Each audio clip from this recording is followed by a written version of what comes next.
Hey there, in this video I'm going to show you how to add an order bump to your checkout. So it's going to be super easy. Let's look at this checkout, how it stands right now. So this is a simple checkout with just a product for $197. It's a one-step checkout. But let's just say you want to add a small order bump if they wanted to include something like like a digital version of your product, an ebook or something else where they can upgrade their order. So the first thing you're going to do is, of course, you want to create the product first under payments. So you want to make sure you're under payments, under the products, you'll want to add your product. So let's go back to our funnel here.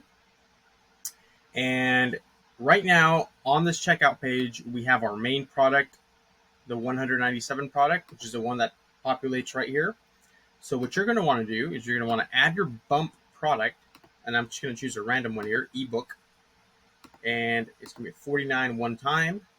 And under additional options, we're going to make it the bump product. We're going to hit save. Okay. So as it stands right now, it's actually not going to pop up just yet.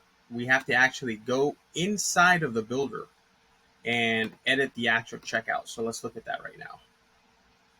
We are going to go right here and we're going to click on the checkout. So it doesn't matter if it's a one-step checkout or a two-step checkout, but you're going to click on your checkout element and then go down here to the advanced and then go down to the bottom left corner, and there is the enable order bump. It's going to ask us to add that bump product. We've already added it, so we're going to go ahead and add the ebook 49 one time. So here I'm going to name my product again, ebook. We'll do upgrade, save, and you can put a little sort of product description here. Description, and I could add a little thumbnail here as well. I'm going to go ahead and pick one here. I'm going to just pick this one for an example. And here's where you have the option to enable it by default. So you have to be very strategic here, because if somebody purchases this and they don't realize that it was enabled by default, you could get an angry customer and say, hey, I didn't pay for this. So you just, you want to act with prudence here if you want that on or not. So we're going to go ahead and hit save. I'm going to keep it off. Okay. And as you can see here, it went ahead and added the bump here in the preview, but I'm going to hit save. Okay. I'm going to go to my live version over here, and let's hit refresh again. It probably hasn't saved yet.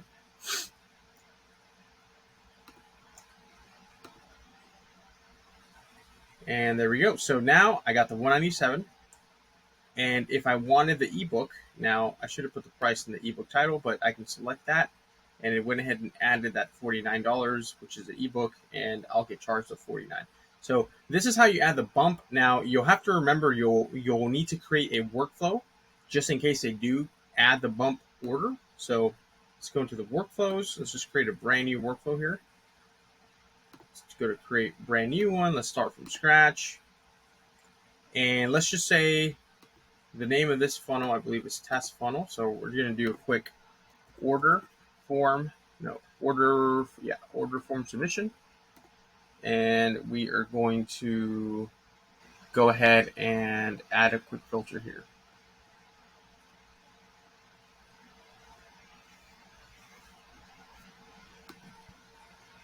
In funnel, we're going to go ahead and put the example funnel. I believe that's what I named this little test. And we're going to do page is, sales page, and then we're going to do submission type, bump. So whenever this scenario happens, if somebody purchases the bump, we're going to name this trigger bump order submission, then you can go ahead and text them that additional bump product or email them or whatever you need to do to give them access. Whether it's a membership product, you can give all that access to all that in the workflow. So that's how this works. So don't forget about the workflow for the bump, especially if you're delivering those products. If it's a service, then you don't have to do anything. But yeah, that's how this works. Again, you can add additional bumps. It doesn't have to be just one, but this is how you add bumps into your checkouts.